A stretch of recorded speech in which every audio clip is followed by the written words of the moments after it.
farfelu, même si on chante dans le même esprit. Il disait qu'un homme n'est jamais aussi sincère que lorsqu'il parle de l'ami qu'il a perdu. Et chez Eddie Mitchell, cette sincérité-là n'a jamais tremblé. Depuis des années, derrière son humour sec, derrière cette pudeur presque légendaire, il portait une promesse qu'il n'avait jamais révélée.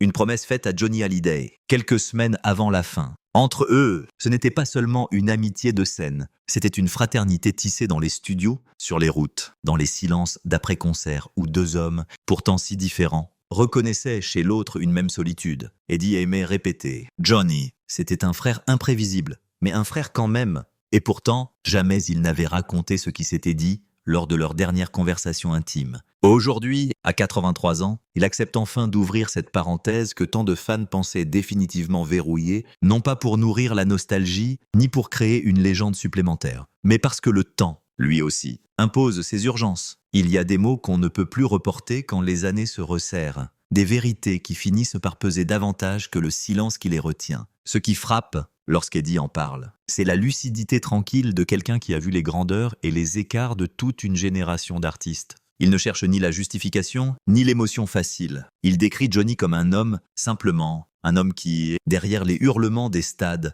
derrière les motos, les excès, les amours flamboyants, cachait une fragilité presque enfantine, une fragilité que seule une poignée de personnes savaient déchiffrer. Eddie en faisait partie. Il m'a dit « Tu me promets que », confie-t-il. Et il s'interrompt, comme si la phrase existait encore, suspendue dans l'air, trop lourde pour être répétée sans précaution. Cette promesse, il l'a portée comme un secret intime, un secret qu'il y ait deux destins, deux légendes, deux hommes fatigués par la lumière. Alors pourquoi maintenant ? Pourquoi rompre un silence qui avait résisté à la presse, aux documentaires, à la curiosité incessante du public français ? Eddie répond simplement « Parce que c'était entre nous et que maintenant, il ne reste plus que moi ». Il sait que dire ces mots, c'est aussi accepter la disparition. C'est regarder en face cette absence qui continue de hanter toute une génération musicale. Mais que s'est-il réellement passé lors de cette dernière conversation ? Qu'est-ce que Johnny lui a demandé, avec cette voix affaiblie que personne n'imaginait pouvoir appartenir au taulier ? Et surtout, quelle place cette promesse a-t-elle occupée dans la vie d'Eddie durant toutes ces années de silence ? Ces questions ouvriront le chemin vers la suite. Parce que pour comprendre la promesse, il faut d'abord comprendre leur rencontre. On oublie souvent que les grandes amitiés ne naissent pas dans les triomphes, mais dans ces instants maladroits où deux jeunes hommes cherchent encore leur place. Lorsque Eddie Mitchell évoque sa première rencontre avec Johnny Hallyday, il sourit en coin, comme s'il revoyait deux garçons qui n'auraient jamais imaginé ce que l'avenir leur préparait. Nous sommes au tout début des années 60.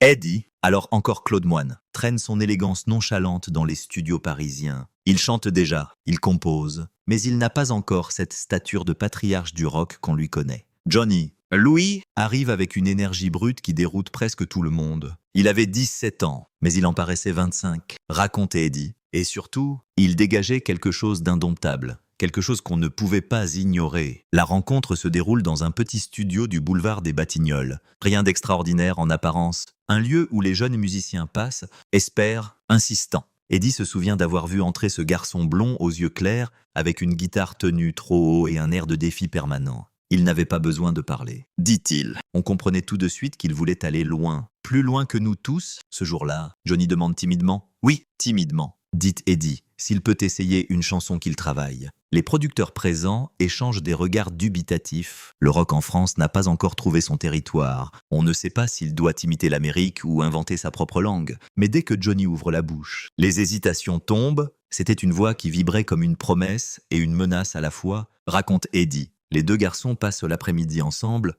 Ils discutent musique. Admiration pour Elvis, rêve d'Amérique, doute qui se cache derrière les postures. Eddie découvre un jeune homme sensible, presque fragile. Malgré l'assurance jouée, Johnny, Louis, trouve chez Mitchell une forme de stabilité, un humour sec, une capacité à tenir debout face aux tempêtes. Il avait cette façon de dire les choses sans les dramatiser. Ça me fascinait, confiera Johnny plus tard. Les semaines suivantes, celles de leur camaraderie, ils se retrouvent dans les coulisses des premières scènes, échangent des cigarettes, se donnent des conseils maladroits, ratent des accords en riant. Ils jouent dans les mêmes émissions, croisent les mêmes journalistes, apprennent à naviguer dans une notoriété qui arrive plus vite qu'ils ne l'imaginent. Mais surtout, ils découvrent qu'ils partagent quelque chose de beaucoup plus intime, un besoin farouche d'exister hors des normes. On était deux gosses qui cherchait à se prouver qu'on valait quelque chose. Dites Eddie, lui par la furie, moi par la précision. Un soir de 1961, alors qu'ils viennent de finir une répétition, Johnny se tourne vers lui et lâche. On devrait s'aider. Toi aide-moi, on va en avoir besoin. Cette phrase, anodine,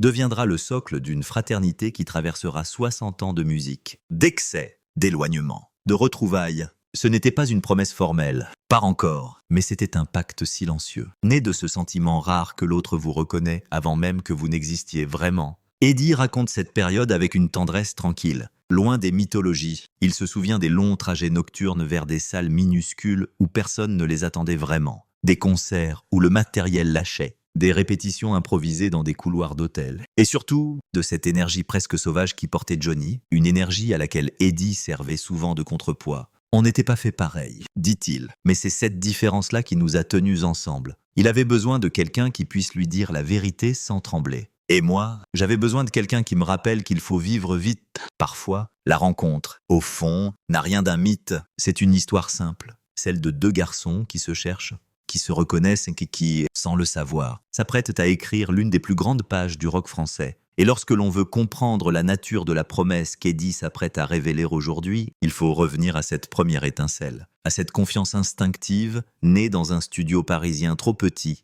pour contenir les deux légendes qu'ils allaient devenir. Car après la rencontre, viennent les années de gloire. On dit souvent que le rock français s'est construit sur deux épaules, celle de Johnny Hallyday et d'Eddie Mitchell. Pendant plus d'une décennie, leurs trajectoires s'entrelacent, se répondent, parfois se défient, mais ne se quittent jamais vraiment. Ce sont des années où la France découvre l'électricité des guitares, les hurlements des stades, les premières tournées gigantesques. Des années où deux amis, devenus des figures incontournables, apprennent que la gloire est un compagnon exigeant, parfois ingrate, mais terriblement addictif. Au milieu des années 60, les carrières de Johnny et d'Eddie explosent. Johnny remplit l'Olympia, enchaîne les hits, le pénitencier. Noir c'est noir, que je t'aime et devient une icône. Eddie forge son propre royaume avec les chaussettes noires. Puis en solo, apportant à la France une culture musicale américaine qu'il maîtrise mieux que quiconque. Il connaissait le rock comme un érudit, raconte un ancien producteur. Johnny le vivait, Eddie l'expliquait. En 1916, leur amitié prend une dimension nouvelle avec la naissance de ce qui deviendra plus tard le trio mythique, les Vieilles Canailles.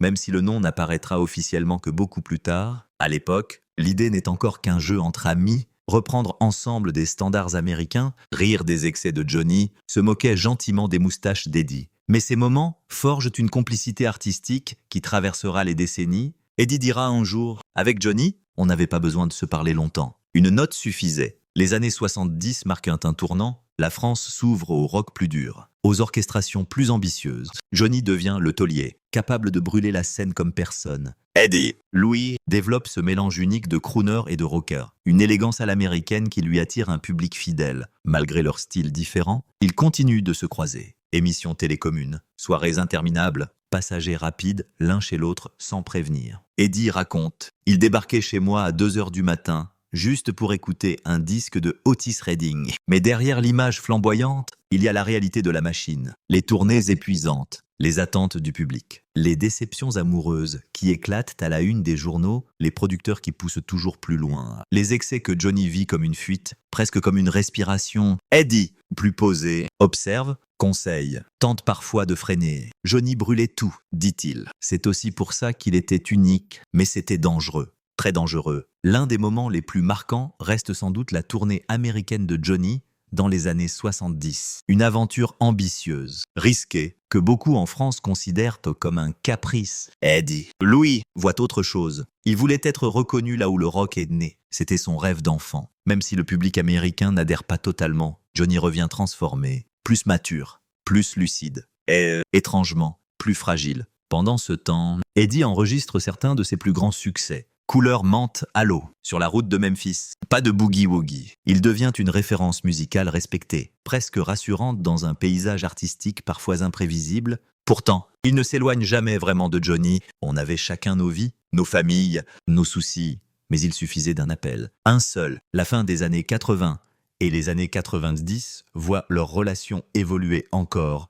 Ils ne sont plus seulement deux chanteurs populaires, ils sont devenus des symboles culturels français, deux légendes vivantes. Et c'est précisément dans cette période qu'ils réalisent à quel point ils ont besoin l'un de l'autre pour rester ancrés Eddie confie dans un documentaire. Il y avait tellement de monde autour de lui, mais si peu de personnes capables de lui dire non. Alors je le faisais. Quand il fallait, leur amitié devient un refuge discret. Ils se voient moins, mais mieux. Ils se parlent sans masque. Ils échangent des souvenirs de leurs parents, de leurs enfants, de leurs erreurs aussi. Le rock les a façonnés, mais la vie les a affinés. Ils savent que l'autre comprend ce que personne d'autre ne peut comprendre. La pression, l'adrénaline, les nuits blanches, les doutes, les pertes. Et puis, il y a cette image devenue culte. Les trois vieilles canailles, Hallyday, Mitchell, Dutronc, retrouvant la scène ensemble en 2014. Une apothéose, une réunion tardive mais éclatante, où l'on voit Johnny s'appuyer parfois sur Eddie, où l'on surprend ce regard silencieux qu'ils s'échangent entre deux verres. Un regard d'hommes qui ont vieilli ensemble, qui ont survécu à leurs excès, à leurs ruptures,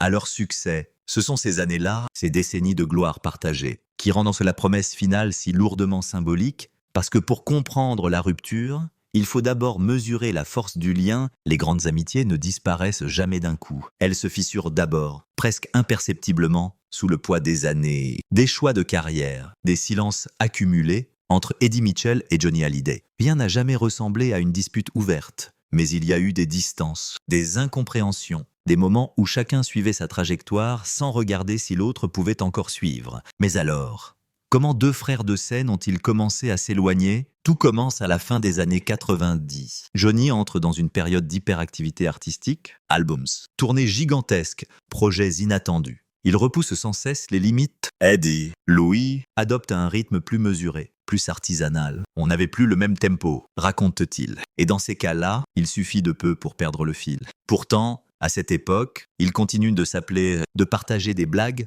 des anecdotes. Mais quelque chose change. Johnny ne demande plus de conseils. Il décide, il fonce, il assume seul. Et puis, il y a ce soir-là, un dîner en petit comité où Johnny, déjà fatigué, évoque un nouveau projet démesuré. Eddie l'écoute, le prévient, tente de le ramener à une prudence qu'il ne pratique pas. Johnny se crispe. « Laisse-moi vivre », dit-il sèchement. Eddie ne répond pas. Ce n'est qu'une phrase, un éclat bref, mais elle marque le début d'un espace où la parole devient plus rare. Pourtant, l'amitié tient encore. Les retrouvailles restent chaleureuses, les rires sincères. Mais chacun sent que l'autre change. Johnny s'entoure d'un cercle de plus en plus vaste, parfois intéressé, parfois protecteur, mais qui filtre les conversations, ralentit les rapprochements. Eddie, observateur lucide, voit son ami s'exposer davantage, brûler sa vie plus vite encore. Il était comme un funambule, dit-il, et je n'arrivais plus à lui parler quand il marchait sur le fil. Au début des années 2000, une nouvelle fissure apparaît. Johnny traverse une crise personnelle, des tensions familiales, des décisions qui font la une des journaux. Eddie refuse de commenter publiquement. Il garde le silence,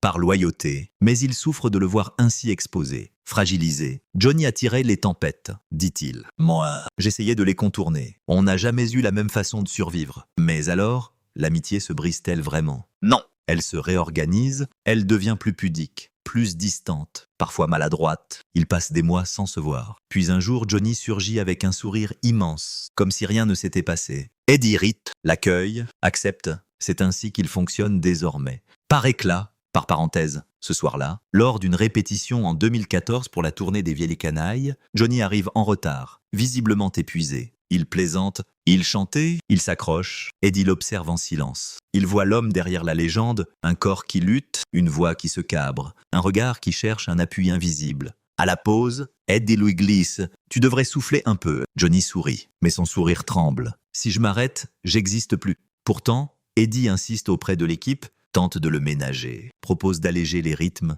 Johnny refuse. Fierté ou peur, difficile à dire. Mais c'est à ce moment-là que Mitchell comprend que son ami marche vers une pente dangereuse et qu'il ne pourra plus le retenir. La dernière fissure arrive en 2016. Johnny annonce un nouveau projet, alors que les rumeurs sur sa santé commencent à circuler. Eddie l'appelle. La conversation est brève. Poli, trop poli. Un voile s'est glissé entre eux. Non pas un conflit, mais une pudeur douloureuse. Johnny dit « Je vais bien ». Eddie répond « Je sais », mais dans le ton, dans les silences. Tout dit le contraire. Ce soir-là, Eddie confie à sa femme « Je ne le reconnais plus ». Non pas parce que Johnny a changé, mais parce que la maladie, déjà, impose un secret que l'un porte et que l'autre devine. Une distance involontaire, une ombre. Les fissures ne détruisent pas l'affection. Elles la rendent simplement plus fragile, plus hésitante. Deux hommes qui se sont tant dit n'osent plus tout se confier. Deux frères d'âme avancent désormais sur des chemins parallèles, trop proches pour s'ignorer. trop éloigné pour s'aider pleinement. Et pourtant, au milieu de ces fissures, une promesse se prépare, une promesse née dans un moment de lucidité, de vérité pure, là où la gloire et les années ne protègent plus rien. C'est dans la rupture que cette promesse prendra tout son sens. Il arrive un moment où les trajectoires ne se frôlent plus, elles se heurtent, non pas dans le bruit, mais dans un silence lourd, épais, presque définitif. Pour Eddie Mitchell, la crise avec Johnny n'a jamais ressemblé à une dispute, c'était une absence qui s'installait comme une ombre envahissante, inexplicable, et à laquelle il ne trouvait plus les mots. La rupture s'amorce véritablement en 2017, lorsque Johnny annonce publiquement qu'il souffre d'un cancer des poumons. La France entière retient son souffle. Eddie, Louis, apprend la nouvelle presque en même temps que le public. Cette distance le blesse davantage qu'il ne veut le reconnaître. « Je pensais qu'il m'appellerait », dit-il. Même pour dire 3 mots, mais Johnny ne l'appelle pas. Peut-être parce qu'il a peur. Peut-être parce qu'il refuse de montrer sa vulnérabilité à celui qu'il a toujours vu comme un colosse. Peut-être aussi parce qu'il est déjà trop tard. À partir de ce moment, les silences deviennent plus forts que les paroles. Eddie laisse des messages courts, simples. « Rappelle-moi quand tu veux », Johnny répond parfois. Souvent tard, par écrit, avec des phrases trop brèves pour dire ce qu'il traverse vraiment. La maladie creuse un fossé, pas un fossé volontaire, mais un fossé cruel, imposé par la fragilité d'un homme qui se sait condamné, mais refuse de l'admettre ouvertement. Ce soir-là, Eddie se rend à une répétition sans Johnny. La production lui a dit que Johnny se repose, qu'il reviendra demain, mais Eddie comprend que demain ne sera plus jamais comme avant. On prépare des décors, on révise des harmonies, chacun s'agite pour maintenir l'illusion d'un futur encore possible. Eddie, Louis, reste en retrait, observe, serre les poings. Il sait que le corps de Johnny se bat, que sa voix vacille, que chaque respiration devient un effort. Mais il refuse de le regarder comme un mourant. Pourtant, lorsque Johnny réapparaît quelques jours plus tard, amaigri, voûté, mais décidé à chanter, quelque chose se brise en Eddie. Il voit un homme qui lutte contre sa propre légende. Un homme qui refuse de céder 1 centimètre à la maladie. Un homme qui chante comme s'il devait arracher à la vie encore 1 heure, encore un soir. À la pause, Eddie s'approche. Il ne dit rien. Johnny sourit. Un sourire mince, fatigué. « Ça va aller » murmure-t-il. C'est un mensonge, mais un mensonge nécessaire. La véritable rupture survient à huis clos, un après-midi d'automne. Dans une maison à Marne-la-Coquette, Johnny demande à voir Eddie seul. La pièce est calme, trop calme. Eddie s'assoit, Johnny respire difficilement. La conversation commence doucement, presque banalement. Puis Johnny lâche « Je ne pourrai plus ». Il ne termine pas la phrase, il n'a plus la force. Eddie comprend. Il comprend que cette tournée qu'il rêvait de prolonger n'existera jamais, que les projets auxquels il tenait resteront des espoirs avortés, que la musique, cette langue commune qui les a liés toute leur vie, est en train de leur échapper. Alors, un long silence s'installe, un silence qui dit la peur, l'effondrement, la fin. Aucun des deux ne pleure, aucun des deux ne dramatise. Ils sont 2 hommes face à l'inévitable, incapables de se sauver l'un l'autre. Et puis, dans un souffle, Johnny dit « Tu me promets que tu ne laisseras pas… » Il marque une pause, cherche l'air, le temps, les mots, que tu ne laisseras pas mon histoire devenir n'importe quoi. Eddie reste immobile, c'est là que naît la promesse. Une promesse faite sans emphase, sans geste, sans solennité. Une promesse d'ami à ami. Protéger la vérité, empêcher les récupérations, maintenir une forme de dignité autour de la mémoire du taulier. Mais après ce moment, tout devient plus difficile. Les visites se font rares, pas par manque d'amour, par pudeur, par respect. Parce qu'Eddie ne veut pas devenir témoin de l'agonie, et parce que Johnny veut rester jusqu'au bout, celui qui rit, celui qui mène, celui qui décide. Je ne voulais pas le voir diminuer, confiait Eddie. Je voulais garder le Johnny que je connaissais. La crise atteint son point culminant la veille de la mort de Johnny. Eddie reçoit un appel. Une voix sobre lui dit que c'est une question d'heure. Il reste chez lui, assis, sans bouger. Il ne téléphone pas. Pas ce soir-là. Il sait que chaque seconde compte pour la famille. Il sait aussi qu'il n'a plus besoin de mots. La promesse, elle, est déjà gravée. Le lendemain, la France est en deuil. Eddie, Louis, c'est haït. Pendant des semaines, parce que la rupture a été trop silencieuse, trop intime, trop lourde, parce qu'il doit maintenant vivre avec cette promesse et avec l'absence irréversible qu'il a scellée. Et après la tempête, que reste-t-il d'une amitié de 60 ans? Après la mort de Johnny, le silence s'abat sur la France comme une chape de plomb. Les radios diffusent en boucle ses succès. Les chaînes de télévision déroulent des heures d'archives. Les fans se rassemblent spontanément aux 4 coins du pays. Mais pour Eddie Mitchell, la disparition de son ami n'a rien d'un spectacle national. C'est une absence intime, brutale, qui ne laisse pas de mots. Quand on perd un frère, dit-il, on ne pense pas aux hommages, on pense au vide. Les premiers jours, Eddie refuse les demandes d'interview. Il reste chez lui, relit distraitement des paroles anciennes, fume plus que d'habitude, décroche à peine le téléphone. Ce n'est pas de la fuite, c'est de la pudeur. Johnny avait horreur qu'on expose le malheur. Eddie s'en souvient. Il se répète, laisse-le partir dans le respect. Pourtant, très vite, les tensions éclatent autour de l'héritage, des droits, des récits contradictoires. La presse s'en empare. Les débats se succèdent, bruyantes, agressifs. Et c'est précisément dans ce tumulte qu'Eddie repense à cette promesse faite quelques mois plus tôt, protéger l'histoire, empêcher qu'elle soit déformée. Éviter l'exploitation émotionnelle ou commerciale, je savais que ça allait venir. Confie-t-il, Johnny a toujours attiré les passions, les excès, même après sa mort. Alors Eddie prend une décision. Il ne s'exprimera qu'avec précision. Sobriété, fidélité. Il refusera les plateaux où l'on cherche le sensationnel. Il refusera les récits qui trahissent la complexité de Johnny. Et surtout, il refusera de participer au moindre conflit public. Un jour, un journaliste lui demande « Vous ne voulez pas donner votre version ?» Eddie répond simplement « Je n'ai pas de version, j'ai des souvenirs et ils n'appartiennent à personne d'autre qu'à moi. » Cette réponse, presque sèche, devient sa ligne de conduite. Les mois passent, la douleur s'adoucit, mais elle ne disparaît pas. Eddie recommence à travailler, enregistre, écrit, mais quelque chose en lui a changé. On croit qu'on s'habitue, dit-il. Mais non, on apprend juste à vivre avec un coin vide. C'est alors qu'un projet inattendu naît. Rendre hommage à Johnny à travers la musique. Pas un hommage commercial, pas une exploitation posthume, mais un geste d'amitié. Eddie accepte de participer à une série d'enregistrements, puis à un concert symbolique. Là encore, il impose sa règle, pas de grandiloquence. Pas d'effet dramatique, Johnny n'aimait pas qu'on pleurniche sur lui. Lors de l'un de ses enregistrements, un ingénieur du son lui demande s'il souhaiterait écouter une prise où il évoque la mémoire de son ami. Eddie secoue la tête. Non, je préfère que ça reste un premier jet. Les sentiments, ça ne s'enregistre pas en studio.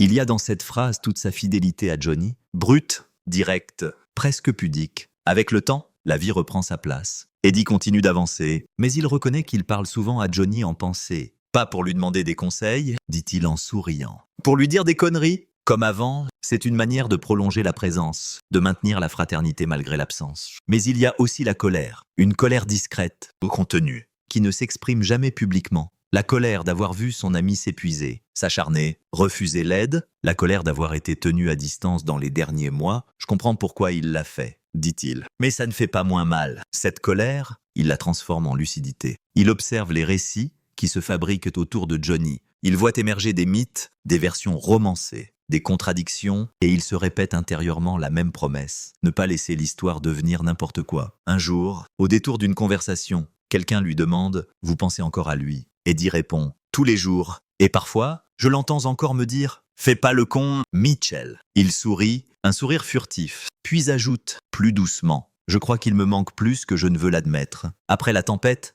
il reste une vérité simple. L'amitié, même blessée, même interrompue, survit dans les gestes, dans les silences, dans les décisions quotidiennes. Eddie avance avec cette certitude-là, et c'est peut-être ce qui lui donne la force, enfin, de briser le silence autour de cette promesse finale. La seule que Johnny lui ait vraiment demandé, cette révélation n'est pas un spectacle, ce n'est pas un acte publicitaire, c'est un geste intime, mourir. Longuement retenu, un geste qui ouvre la porte à ce que Eddie n'a jamais voulu dire publiquement, jusqu'à maintenant. Il arrive un âge où le silence pèse plus lourd que la parole. À 43 ans, Eddie Mitchell le sait. Il sait aussi qu'on ne trahit pas un ami en racontant ce qui doit être dit, mais en laissant d'autres le déformer. C'est pour cela qu'aujourd'hui, après tant d'années de retenue, il accepte enfin de révéler ce que Johnny lui a confié dans ses dernières semaines d'intimité fragile. La scène n'a rien de spectaculaire. Pas de musique, pas de témoins, pas de gestes théâtraux, juste deux hommes, fatigués par la vie, fatigués par eux-mêmes. Johnny respire difficilement. Eddie atteint.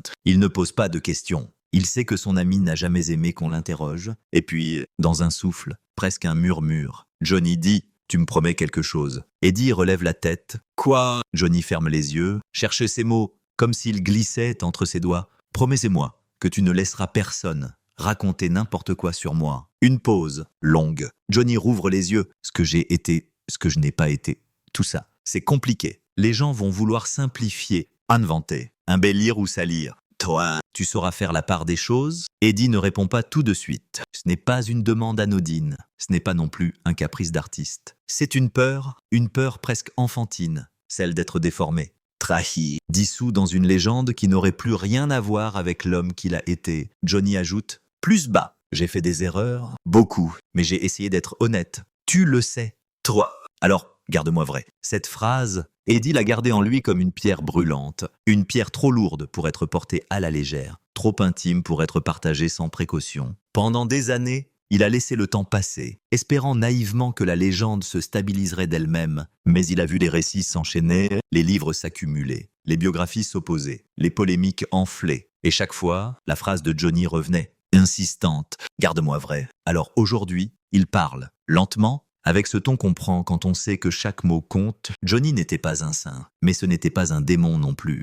C'était un homme avec une énergie immense et une fragilité tout aussi immense. Il marque une pause. Je l'ai vu rire comme un gamin de 20 ans. Je l'ai vu se relever de choses que personne ne pouvait imaginer. Je l'ai vu s'égarer aussi, mais jamais, jamais je ne l'ai vu tricher volontairement avec ceux qu'il aimait. Pour la première fois, Eddie dévoile aussi un autre fragment de leur dernière conversation. Un fragment qu'il n'avait jamais osé dire. Johnny lui a confié « Si je ne suis plus là, rappelle aux gens que j'avais peur. Ils croient tous que je fonçais sans réfléchir. Mais j'avais peur de décevoir, peur d'être oublié, peur que ma voix parte avant moi. » Eddie baisse la voix en répétant ces mots. Il sait combien Johnny a passé sa vie à se construire une armure de cuir, d'acier et de lumière. Et pourtant, derrière cette armure, il restait cet adolescent de 17 ans qui chantait trop fort pour qu'on n'entende pas ses doutes. La révélation est donc double. Johnny avait peur, et Johnny voulait être raconté avec vérité. Eddie continue. Ce qu'il m'a demandé, ce n'est pas de le défendre, c'est de ne pas le travestir, de ne pas réduire sa vie à des excès ou à des mythes. Il voulait qu'on se souvienne de lui comme d'un type qui a donné tout ce qu'il avait, même quand ça lui coûtait. Puis vient la phrase la plus lourde de tout son récit. Il m'a dit « J'ai tout donné à la scène, mais je ne sais pas si j'ai tout donné aux gens que j'aime. » Eddie ferme les yeux. Ça, je ne l'avais jamais répété. Parce que c'était trop intime, trop vrai, trop nu. Briser le silence aujourd'hui n'est pas un acte de bravoure. C'est un devoir. Un devoir né d'une promesse faite dans un crépuscule que seuls 2 amis pouvaient me partager. Eddie conclut doucement. S'il y a une chose que je veux dire maintenant, c'est qu'il n'était pas immortel. Il était humain, et c'est peut-être pour ça qu'on l'aimait autant. La révélation n'est donc pas un secret scandaleux, ce n'est pas un drame caché, ni une vérité choc. C'est la confession la plus simple, la plus déchirante. Johnny voulait être vrai, même dans la mémoire des autres. Et désormais, il appartient à Eddie de tenir cette promesse. Avec le temps, les grandes histoires se déposent comme une poussière fine. Elles ne disparaissent pas. Elles se font plus discrètes, plus intérieures. L'amitié entre Eddie Mitchell et Johnny Hallyday appartient désormais à cette catégorie-là. Une histoire que personne ne peut résumer, que personne ne peut posséder. Une histoire qui continue de vibrer dans les marges, là où se nichent les vérités essentielles. Depuis qu'il a accepté de briser le silence, Eddie parle de Johnny avec une simplicité nouvelle. Comme si, après tant d'années, les mots circulaient plus librement, plus naturellement. Il n'a plus besoin de se protéger du regard des autres. Il n'a plus peur que sa parole soit perçue comme une trahison. Il sait qu'il agit en ami, en témoin, en gardien d'une mémoire que le temps pourrait trop facilement remodeler. On ne choisit pas les frères que la vie nous donne, dit-il un jour. Johnny, c'était un frère d'orage, un frère avec lequel il a partagé des éclats de rire, des nuits interminables, des silences pesants, et jusqu'à la dernière promesse, une promesse qui, aujourd'hui encore, l'accompagne comme une ligne de conduite. Eddie ne cherche pas à réécrire l'histoire. Il ne cherche pas à corriger les biographies, ni à se mêler aux querelles médiatiques. Son geste est plus modeste, presque artisanal. Il raconte l'homme qu'il a connu, l'homme derrière la scène, derrière les guitares, derrière la légende qui écrase tout. On a trop souvent besoin de héros parfaits, dit-il. Mais Johnny n'a jamais voulu être parfait. Il voulait être libre. Cette liberté, ils l'ont défendue ensemble, parfois en se soutenant, parfois en s'éloignant, parfois en s'opposant même, mais toujours avec cette loyauté silencieuse que seuls les amis de longue date savent reconnaître. Leur relation n'a jamais été simple. Elle n'a jamais été régulière, mais elle a été vraie. Aujourd'hui, lorsque Eddie repense à la dernière année de Johnny, il ne voit plus seulement la fatigue, la maladie, la voix qui s'effile. Il voit aussi l'obstination, la fierté, l'humour qui résistait jusqu'au bout. Il plaisantait encore quand il ne tenait presque plus debout. Raconte-t-il. Ça, c'était Johnny, tenir debout. Même quand tout vacillait, le temps apaise. Il adoucit les contours. Il transforme les douleurs en souvenirs, les regrets en gratitude. Eddie avoue qu'il aurait voulu parler plus souvent à Johnny dans les derniers mois, qu'il aurait voulu le convaincre de se ménager, qu'il aurait voulu être plus présent, mais il ajoute aussitôt « On ne refait pas le passé, on l'accepte, et on continue. Ce qu'il reste aujourd'hui, c'est une affection intacte, une mémoire vivante. Et cette promesse, discrète mais tenace, qui guide chaque mot qu'il prononce. Eddie ne cherche pas à ériger une statue, il veut seulement empêcher que la mémoire de son ami ne devienne un objet, un produit, une fiction. Alors il raconte, simplement, honnêtement, sans emphase. Avec cette retenue qui a toujours été sa façon d'aimer, il parle du jeune Johnny qui rêvait d'Amérique, du Johnny des années de gloire, incandescente, parfois ingérable, du Johnny des nuits fragiles, du Johnny des rires partagés, des doutes avoués à demi-mot, des fulgurances de scène qui le transformaient en un autre homme. Et puis, il parle de sa fin, non pas pour l'alourdir, mais pour la rendre humaine. Il n'était pas immortel, dit-il encore. Il était immense. Ce n'est pas pareil. Le public continuera longtemps à chercher des récits, des exploits, des secrets. C'est ainsi que naissent les mythes. Mais pour Eddie, la véritable mémoire ne réside pas dans les archives, ni dans les biographies, ni dans les documentaires. Elle réside dans les moments minuscules, une conversation dans un couloir, un fou rire sur une route déserte, un regard sur scène, un murmure à la fin d'une vie, et au fond, c'est peut-être là que se trouve la promesse, dans ce choix de raconter ce qui compte et de laisser le reste derrière. Aujourd'hui, dans le salon d'Eddie, il y a peu d'objets liés à Johnny, pas par oubli, par pudeur, sur une étagère, une photo discrète, sur une table, un ancien programme de concert. Rien d'ostentatoire, rien qui cherche l'attention, juste ce qu'il faut pour dire « il a été là ». Et au bout du récit, quand les mots se taisent et que la voix off s'éteint, il reste une image simple. Et sur la table, il reste une photo. Le temps, lui, ne dit plus rien.